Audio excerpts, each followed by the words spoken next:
Good morning, everybody. It is a real treat to see so many people here on the last day today. So I am hoping to make this worth your while. So I am a pediatric otolaryngologist, so I have to start this talk with a real story.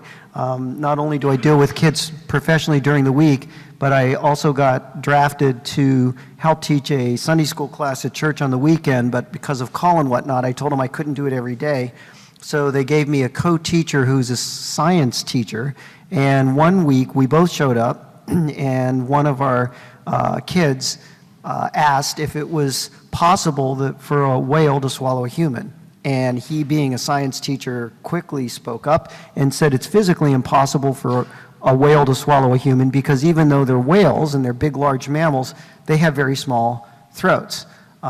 But my little friend had a story read to him by his parents, Jonah and the whale, and he said, but Jonah swallowed a whale. And at this point, my co-instructor got rather testy with my precocious friend, and he reiterated in a very stern voice that a whale could not swallow a human. It was physically impossible. But of course, our little friend wasn't going to back down, so he said, well, when I get to heaven, I'm going to ask Jonah. And at this point, you never lose your cool with kids, but my co-instructor did, and he said, well, what if Jonah went to hell? And my little friend said, then you're going to have to ask him. And that is an absolute true story. So, ladies and gentlemen, seek the wisdom of the children. And I'm assuming most of you are here because you deal with children. And so with that, I have entitled this talk, All That Is Sore Is Not Strep Throat. And I'm talking about beyond the guidelines, but the inference here really is beyond our guidelines. Because what we don't realize is that although we understand adenotonsillectomy indications and what the AAO has to say about it, the Bible set of guidelines that our referring physicians use is the Infectious Disease Society of America guidelines, and I was very surprised when I learned that as a subcommittee member to the AAP, and we did a survey and we found that out. So that's when I conceived the course. I am Joe Dohar from Pittsburgh. This is the focal point of our city. If you've not been there, we call this the Point, and it's where the three rivers of Pittsburgh meet, the Monongahela, the Allegheny, and the Ohio.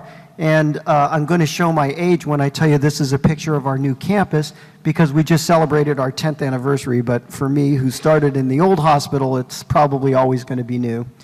Now, I love this quote, and I heard it at the very beginning of my career.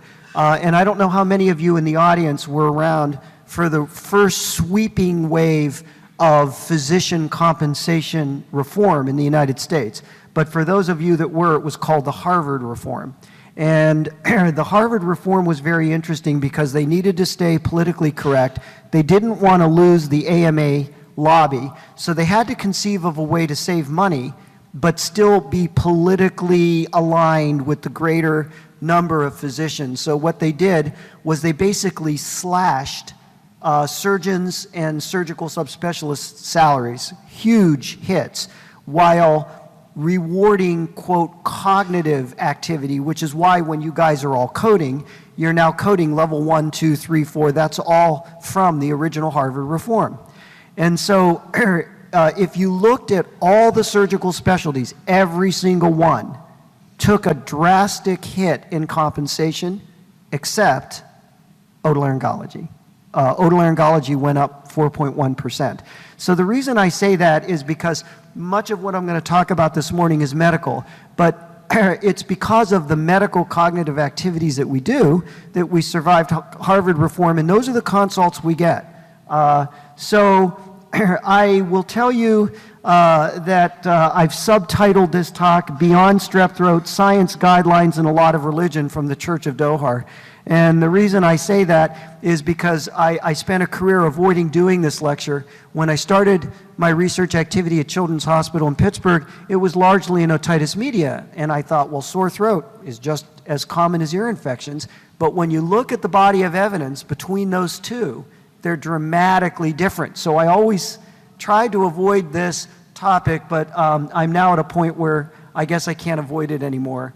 And then I will end with this last quote from Thomas Huxley saying, "Science commits suicide when it adopts a creed. But let's face it, as surgeons, and now with best practice, clinical algorithms, and the new wave of practicing in the post-Affordable Care Act era, we all want a creed, right? We want to be told what to do. But the problem is that the evidence is constantly changing, and hence the guidelines are constantly changing. So, so we can't get too buried in our convictions. Now, I want to tell you two things. First of all, this is going to be very, very heavily case-oriented, and if you guys have that app on your on your phone, I asked the audience response expert in the speaker ready room to load this up, so I'm hoping it works. In my first two lectures, it was hit and miss. But here is the classic Mike Picicaro pie chart. I think you all know the microbiology and etiology of pharyngitis, but keep it in mind as we march through. So here's my first case. 19-year-old college female, 9-day history of progressive symptoms, including fever, sore throat, neck swelling, and recent onset of hoarseness. In the 9 days prior to her ER visit, she complained of sore throat. At both visits, her rapid antigen strep was negative. Physician recommended symptomatic therapy. She continued to get worse. Oh, and I do want to tell you one more thing. Every one of these is a real case that I've seen as a consult in my clinic in the last year or two. So, so these are cases that I'm sure everybody in this room gets.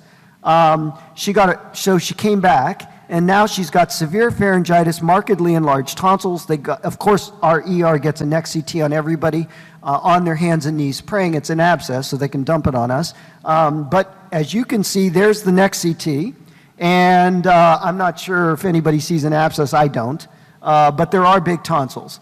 So she got EBV titers, immune-mediated screening with a rheumatoid factor, ANA. She got an FTA, which was negative, and her CBC was negative except for left shift.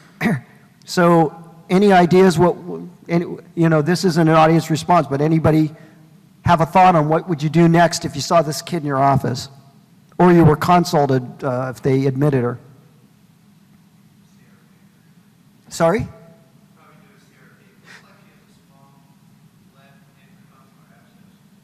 CRP would not be, and you're saying that because you're thinking that CRP up and sed rate not would more likely implicate a bacterial disease?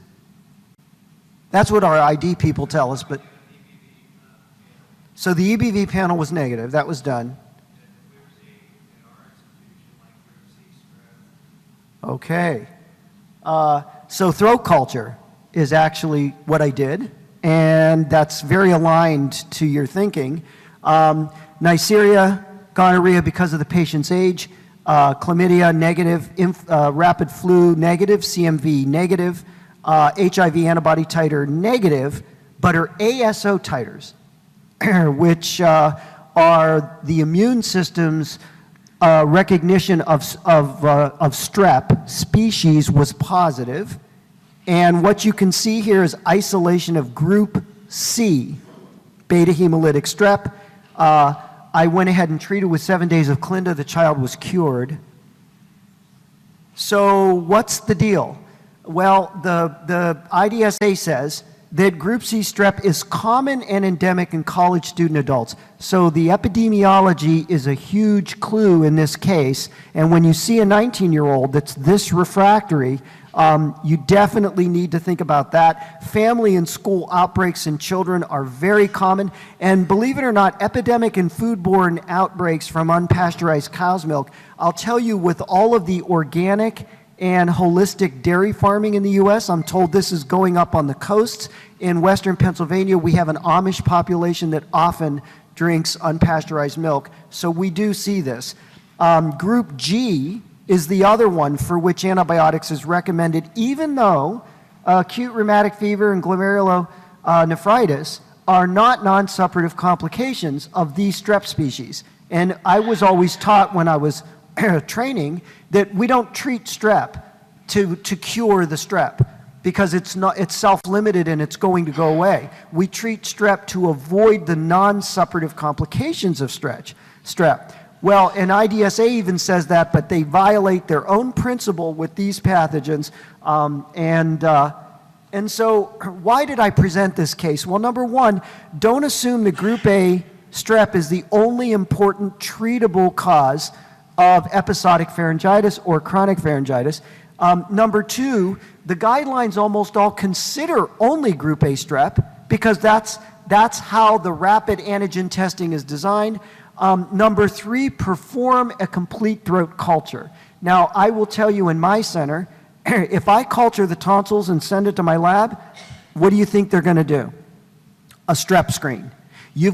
I have to pick up the phone, tell them I'm getting a throat culture, and tell them that I want a comprehensive pathogen panel. Because with the auger they choose and with the biochemical phenotypic identification tests they do, they don't report a lot of what could be there and what could be the answer to your case. And then don't automatically disregard group A strep. And I tell you this because I have partners who are very competent, but I hear them getting throat cultures on patients. Nurse calls and says, hey, Dr. So-and-so, we isolated group G strep, not group A, on your throat culture, and mom is asking what to do. And I have heard multiple times the response, oh, that's normal flora. Tell mom we don't treat anything and it's not really strep. It's different strep. So that's not necessarily true. Keep this in mind. You'll be amazed if you look for it. You're going to find it. This is not uncommon. So here's my next case, and you'll probably notice I start out of the gate with these teenagers, and that's probably because I've been in pediatric otolaryngology too long. These teenagers are way too big for me, and I'm very uncomfortable with them, especially when I got to start talking about things that I don't talk about with the 5-year-olds. So this is an 18-year-old female college student. She presented with tonsillitis at her college health center. She was treated with standard respiratory antibiotics. Then she returned home from vacation from her college in the East. She was again treated at a family practice clinic for acute tonsillitis, and then despite treatment twice, got admitted with high-grade fever, worsening neck pain, and headache. Have some thoughts? Sorry? Gonorrhea. That's not in this case, but that would be something to entertain for sure. I'm going to give it away on the next slide because you're going to see the diagnostic CT. Septic kid, tachycardic, high fever, tachypnic, blood pressure elevation, O2 sat low for a healthy 19-year-old or 18-year-old. Pharyngeal exam, real hot exam, erythematous tonsils, and no evidence of otitis media, no acute gingivitis, no dental caries, neck exam restriction in her movement of her neck, and a very, very tender cord-like mass was palpated on the left side of the neck. Her cardiopulmonary exam revealed diffuse crackles in both lungs, no cardiac murmurs. So we got throat and sputum cultures, and this is what we found. 2 sets of blood cultures were negative, but gram stain and culture were negative. Blood culture positive for anaerobes at 34 hours. Aerobic culture stayed negative, and the gram staining revealed gram-negative pleomorphic coccobacilli. I'm sure a lot of you know the diagnosis. Anybody? Sorry? Lemierre's. Yep, this is Fusobacterium. She did get a mega workup. She was worked up for autoimmune, which was negative. Her hypercoagulable workup was also unremarkable. She got IV clindamycin and vancomycin. Unfractionated heparin was started.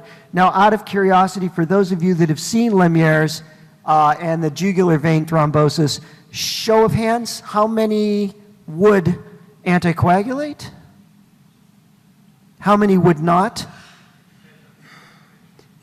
Yeah, I will tell you, in our center, the majority of our neurosurgical colleagues do not anticoagulate. That's a distinct difference from when I started because they used to always do that. The patient was then switched once we had isolation of the pathogen to Unison, got treated for 8 weeks at the suggestion of our infectious disease expert. And this is Fusobacterium. The role in persistent pharyngitis with and without bacteremia, which is Lemierre's, is totally unknown. But I will tell you right now, the number of these reported cases is on the rise. And it has consecutively gone up with each 4-year monitor of disease prevalence in the United States. People are alleging, and here's the kicker, that the restricted use of antibiotic is the reason the incidence is going up. But yet, isn't that what we're told to do? We're told to get rapid streps and then follow up with culture if they're negative and don't treat.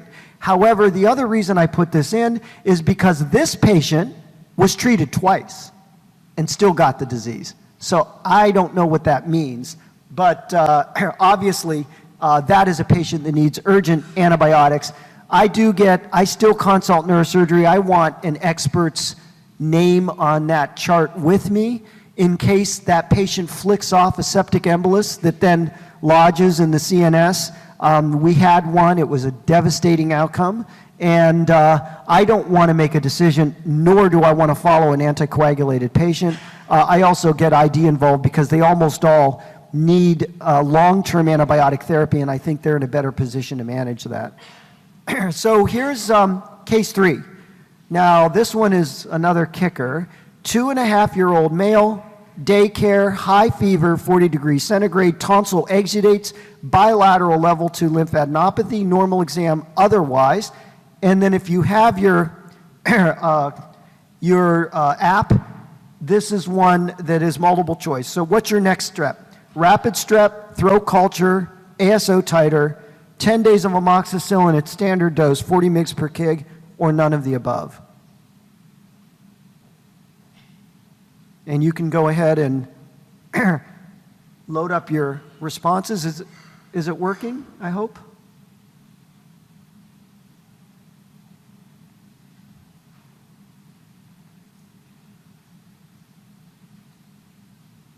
All right. Now,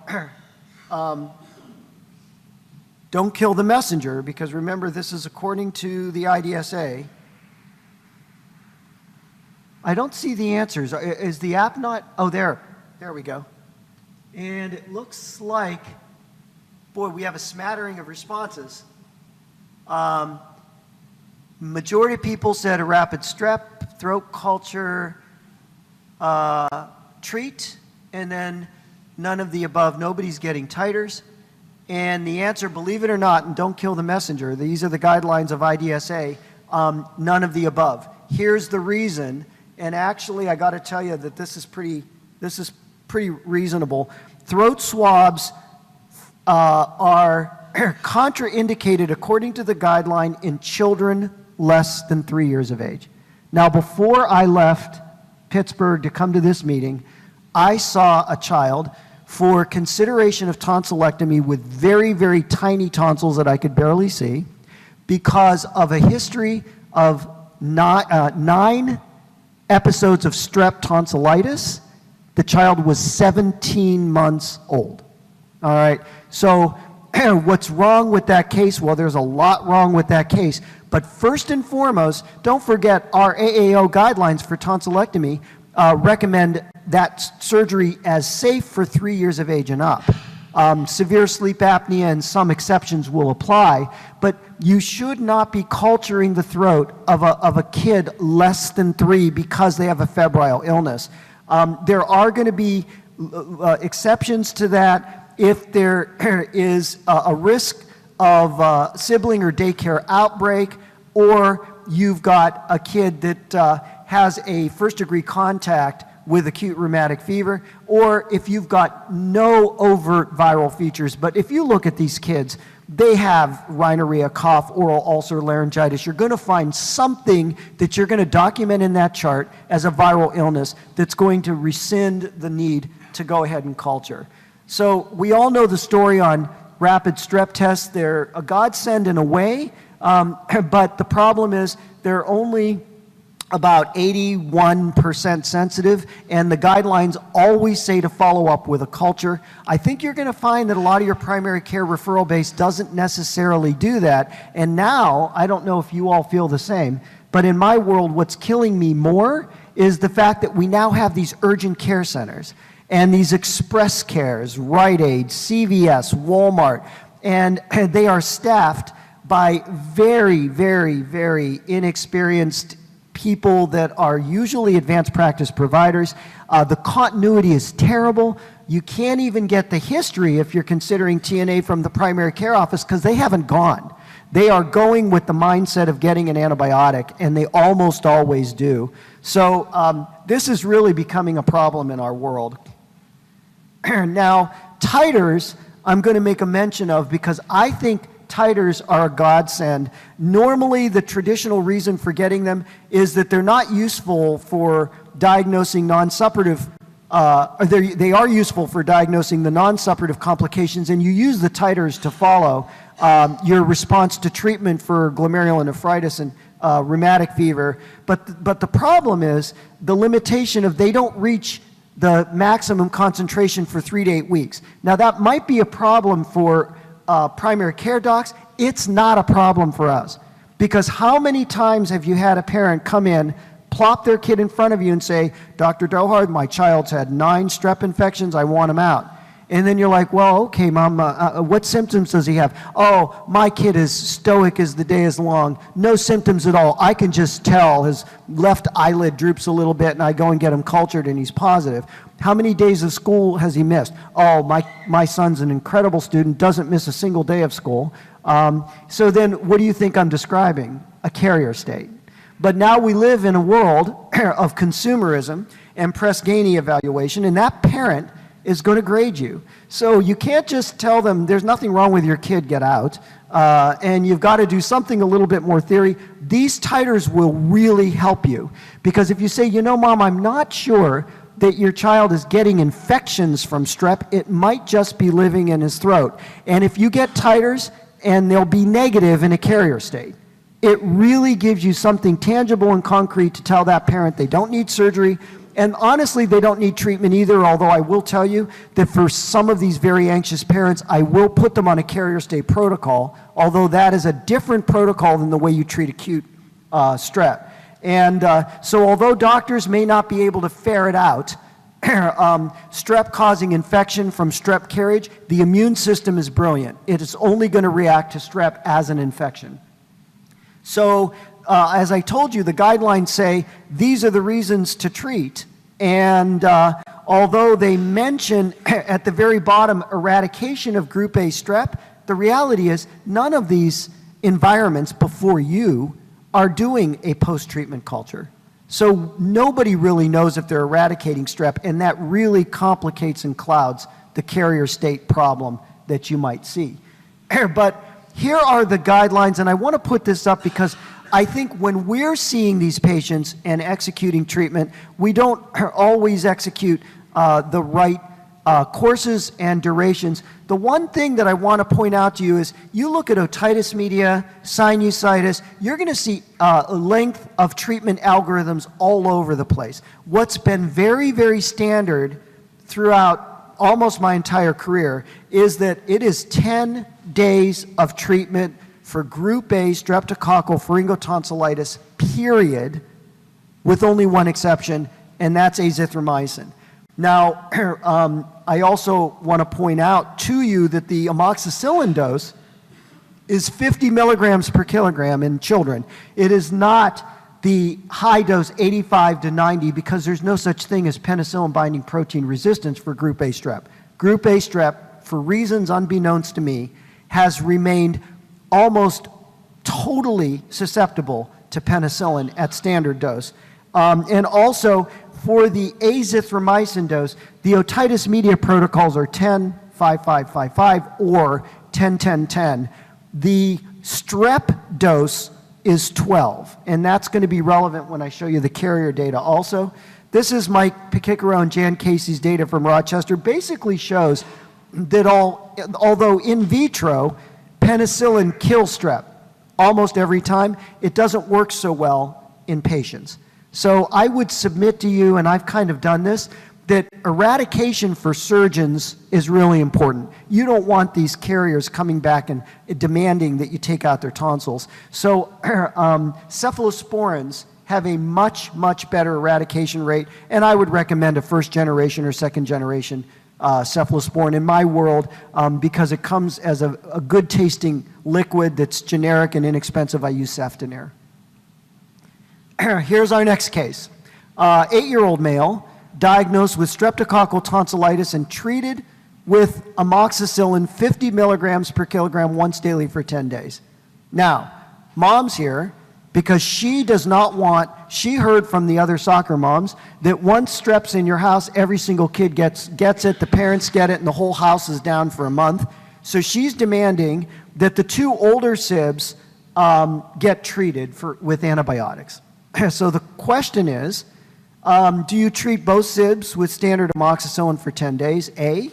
Do you treat both sibs with amoxicillin at half the dose, which is the prophylactic dose that has been reported in otitis media?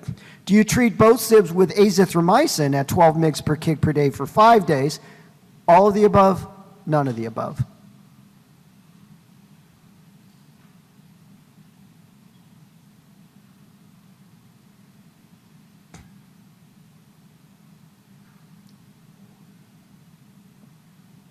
And there we go. Hopefully. All right, we have a smart audience. It's none of the above. So now let me give you a couple of pearls that you can explain to this parent. There's one coming up that's even worse. And the pearls are that mom's right, this is highly contagious. 1/3 of the people in the house are going to get it. Carriage in the household contact is also very common. Penicillin prophylaxis, ineffective. So you can give those other kids antibiotics, they're still going to get it if they're the 1/3 that are going to get it. And there's a very small cephalosporin benefit. So mom is going to have to give you a poor Press-Ganey score because you're not going to do what she wants. Now this one's even more egregious, and I did have this family come in. I will tell you that an otolaryngologist in my community ended up on the front page of the leisure section of our newspaper because he did 6 siblings TNAs all on the same day. So they've got them all in the hospital, all huddled around, and he's in there with his surgical hat and his scrubs, and all these 6 kids that had their tonsils out somehow are smiling. I think they must have all been hopped up on opioids or something. But at any rate, that is not any newspaper article that I want to be in, but it comes up, and I'm sure a lot of you have had the situation where mom comes in, loads up the sibs, she wants all the tonsils out. So here's the story. This is a 6-year-old male, 8-year-old female, 11-year-old male. Again, real case. All siblings present. Sib A and Sib B have been diagnosed with 6 episodes of strep over the last 8 months. Sibling C, asymptomatic, was cultured by mom. She insisted, she thought she goes, that one's the bad seed. I said, how many episodes, Mom, has that child had? 0, but every problem in my house is from that child. I said, oh, okay. I was almost on the verge of calling CYS. She did not like this kid. She said, please culture his throat now. I mean, she was very indignant. I later found out she was an attorney, but that's another story. Cultured the kid's throat, and he was positive. She said, I told you so. I mean, she was just very, very certain of her conviction. So now what are you going to do? Here's my choices. A, tonsillectomy on Sib A and B, the two symptomatic children. B, tonsillectomy on Sib C, mom's designated bad seed. C, tonsillectomy on all 3 sibs. Get on the front page of our newspaper in Pittsburgh.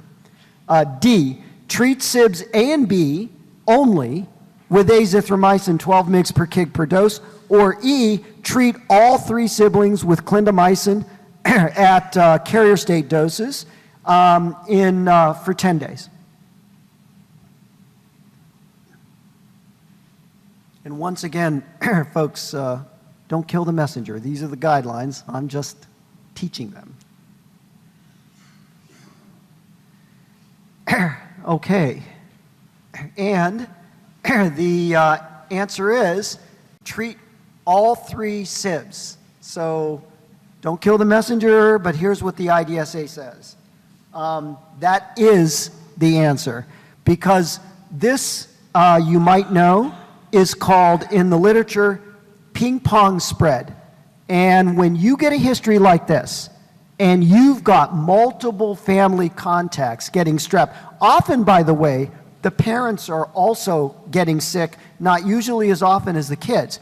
And I will also tell you, sometimes the adamant parent is themselves sick of getting strep throat. So that's why they're there. What do you do in this case? You culture all the family contacts.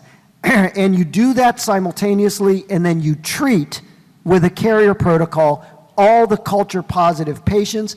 I actually bring them in again, or I tell them go to their PCP, and I make them get another culture at the end of treatment. You want to know that those people are negative. This mother, by the way, wanted to know if she needed to give her dog to the shelter, because she said she spent a fortune in new glasses, new toothbrushes. She heard it lives everywhere. She also is convinced that the dog has it because that's the bad seeds dog, and he sleeps with him. And there is no credible evidence that a family pet is a reservoir or contributes to ping pong spread. So, you know, little Buster Brown can stay. Now, for colonization, of course, it's asymptomatic.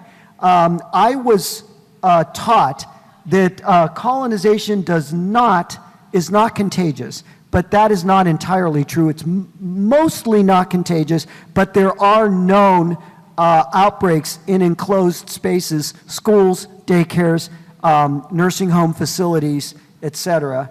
I was also told you don't need to treat a carrier because they're not at risk for non-suppurative complications, and by and large that's true. But the key with carriers is it's very difficult to eradicate. You should treat carriers for outbreaks.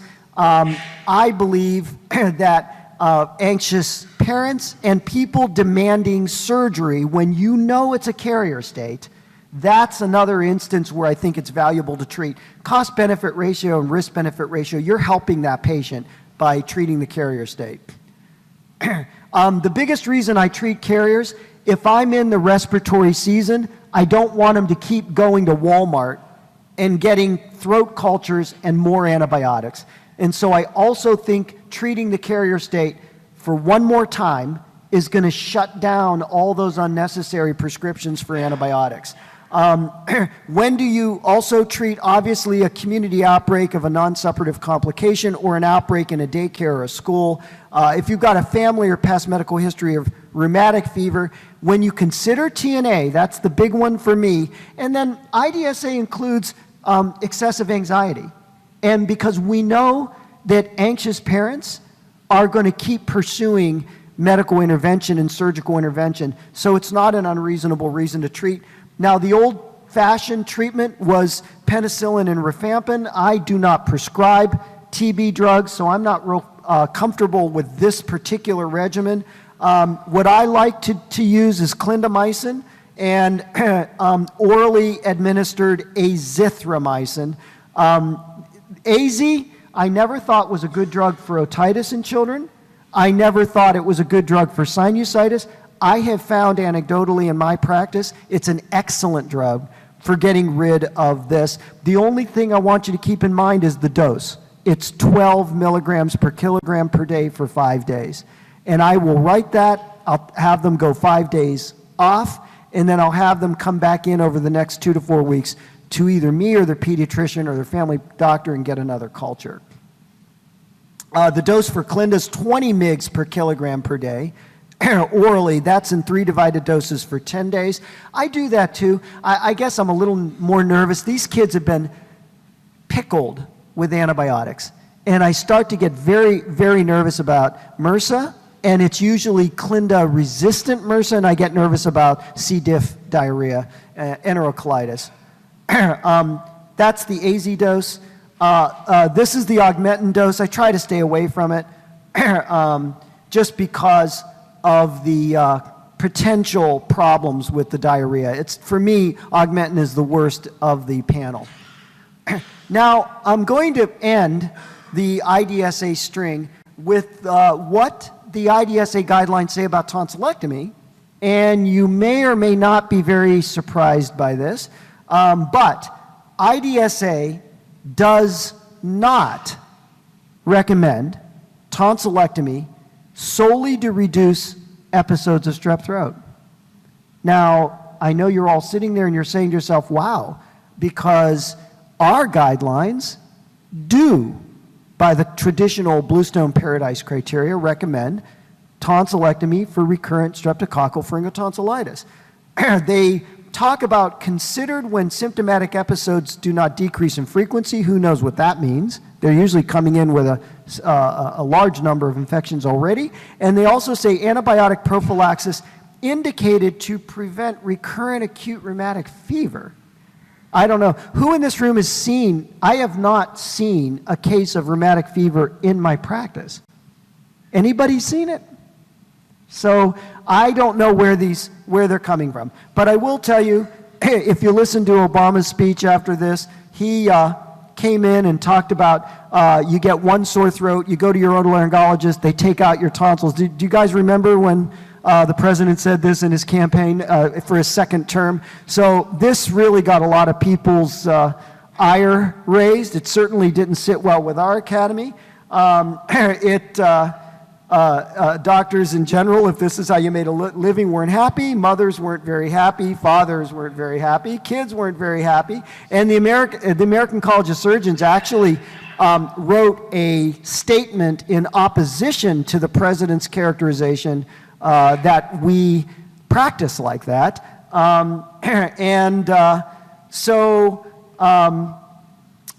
Here's the bottom line. The Academy of Otolaryngology totally disagrees with that position. Now, if these are evidence-based guidelines, and IDSA is looking at the same evidence that we're looking at, how do we come up with two different answers? Well, I'm told it's the same situation as if you gave your financial information to 5 different accountants. I am told you would get 5 different returns. Now, most of us don't want to hassle with that and can't afford that. But that seems to be the issue. What I think is the problem is, number one, there were no otolaryngologists on that panel. Those 8 experts were all infectious disease pediatricians and internists. When you look at the AAO panel that Rich Rosenfeld put together for our academy, that's not the case.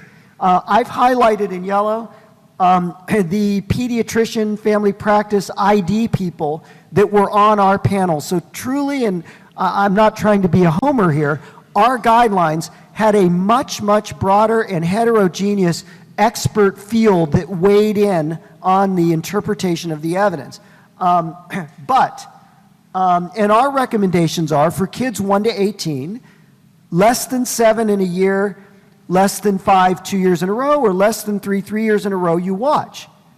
Otherwise, you're justified in performing a tonsillectomy. Now, in yellow at the bottom of this slide is what I think is the biggest reason those two guidelines are different.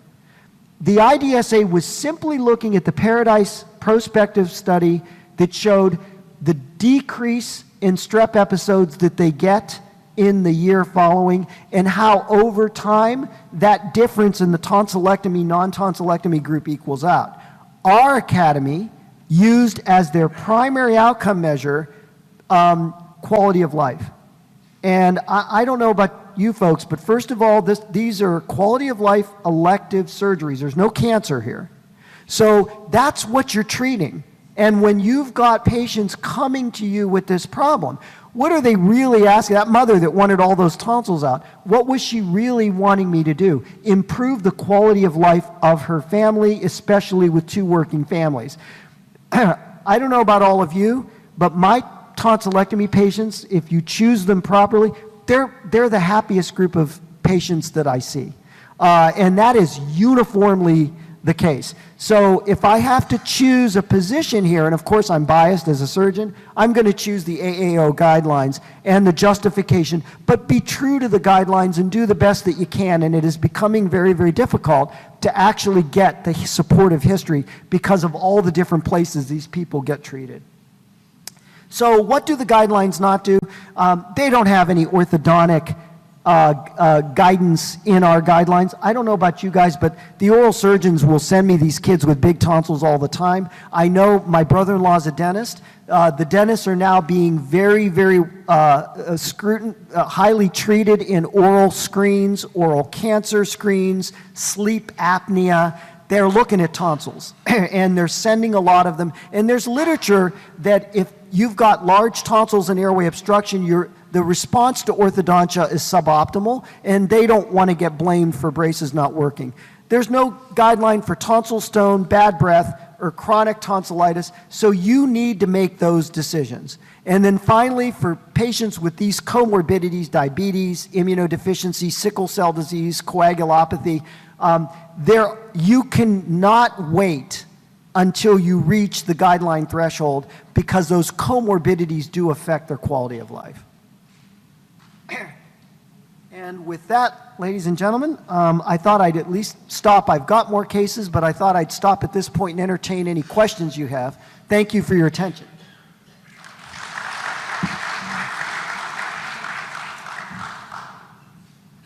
Let's see, we're at 9:26, so we've got some time if anybody has any questions. Yes?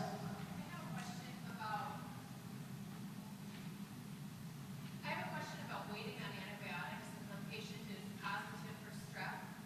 There was an article in Up to Date about giving 24 hours so that the immune system could respond and then treating with antibiotics so that you get a greater immune response and less strep tonsillitis in the future. Can you comment on that?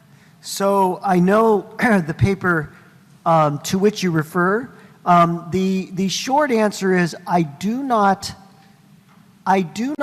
see a disadvantage to that approach. My concern is, as I said earlier, in most cases of group A streptococcal pharyngotonsillitis, you're not treating to cure the disease. It is a natural, self-limited disease that is going to go away. The two biggest advantages you get from antibiotic treatment in acute strep, and we're talking the real deal, not carriers. Number one, you reduce the duration of shedding. And knowing that 1 in 3 people in that house are possibly going to get it or statistically going to get it from that patient, I don't want them to shed longer than they need to shed. The second reason is that you are shortening the duration of their symptoms. And for the patients that have the real deal, it's really, really painful. They have high fever, they're not going to school, they're not going to work. And I mean, you're talking about 4+ days with delayed treatment. And I think if it was my throat hurting and I couldn't see patients, I think that'd be too big a trade-off. I'd want to be treated immediately. But I don't think you'd risk the patient if that's what you did. Any other questions? There's 2 mics, so please feel free to come on down and ask.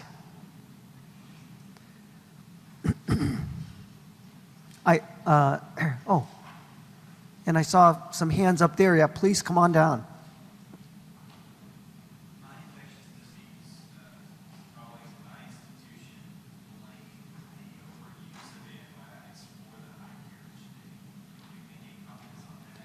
So what I believe that they are talking about is they are talking about bacterial inhibition. So what that means is we know that there's very, very complex microbiology in the pharynx. It's not sterile. The normal flora, if they are exposed to multiple courses of antibiotics, mutate and develop resistant strategies, often that are beta-lactamase producing. So although group A strep is 100% killed in a test tube with penicillin, if they've got normal flora like alpha strep in their throat now producing beta-lactamase because of a lot of antibiotic exposure. The beta-lactamase that the alpha strep is producing is going to eat up your amoxicillin, and the group A strep is going to survive even if it would have been killed in a test tube. So that's what they're talking about. And I think that's reasonable, but as a surgeon, we're not the ones that got that patient there in the first place. And we've got to do something about it. What it does open the door to, and there's not enough data, is in that situation would probiotics work? And there's a second thing, and I think it's very exciting for us in ENT. The second thing is there are trials now looking at a nose spray and an oral rinse of alpha strep, with the idea being there is a fitness cost that is involved in these pathogenic bacteria, and if you can colonize with healthy flora that doesn't cause disease, then you can kick the bad boys out of the neighborhood. So hopefully next year or the year after, when I give this course, I can give you some alpha strep, and that's for sinusitis as well because of the H flu colonization, and it's for staph also. So there may be a lot of probiotic approaches, bacteriophage approaches, and then simple bacterial substitution approaches, which put good guys where the bad guys are and eradicate disease because now you've got the good boys there. Yes? So a question on treating the carrier state afterwards. How often do you get a positive strep afterwards? Yeah, that's a great question. So we did... How often then are they going to be a carrier again? I mean, you're just treating the carrier state without becoming a carrier again. So that is a great question. So we did this as a quality project. I haven't published it yet, but we found a 12% protocol failure rate if the culture was obtained within 2 to 4 weeks. Now, I will tell you, that's not because at 6 weeks, ApoPro, your second question, that the cultures all of a sudden became positive. Time's your friend with carrier state. The further out you go, the more likely it is. But I couldn't feel confident if I had a negative culture at 6 weeks that it was my carrier state that knocked it out. So I stopped at 4 weeks. Second round of treatment, if I started with AZ, I went to Clinda. If I started with Clinda, I went to AZ. My second round of cultures, I had no persistent carriers. And in our database, 237 patients, I had no comebacks. So might they have become carriers and I didn't know, or they went to another doctor, or they never got cultured again? I don't have that answer. A prospective study would be better than what I did, but retrospectively, I had 0 comeback as carriers in a delayed way with 3 years of follow-up. Does that make sense? You're welcome.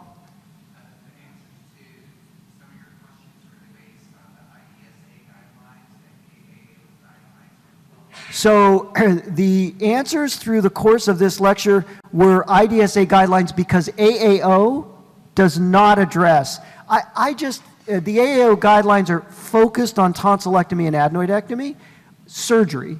They're not focused on medicine. The problem for ENTs, because we're a surgical specialty, we're a medical specialty that does surgery, as my quote in the beginning of the lecture is, we get a lot of these chronic sore throat people that don't need surgery. But those parents and that referring doctor want you to figure it out, and they want you to make a medical recommendation. So that's why those IDSA guidelines cover the gap of the questions that AAO guidelines do not cover. Only at the end, with the TNA indication, did I flip over to the AAO guideline.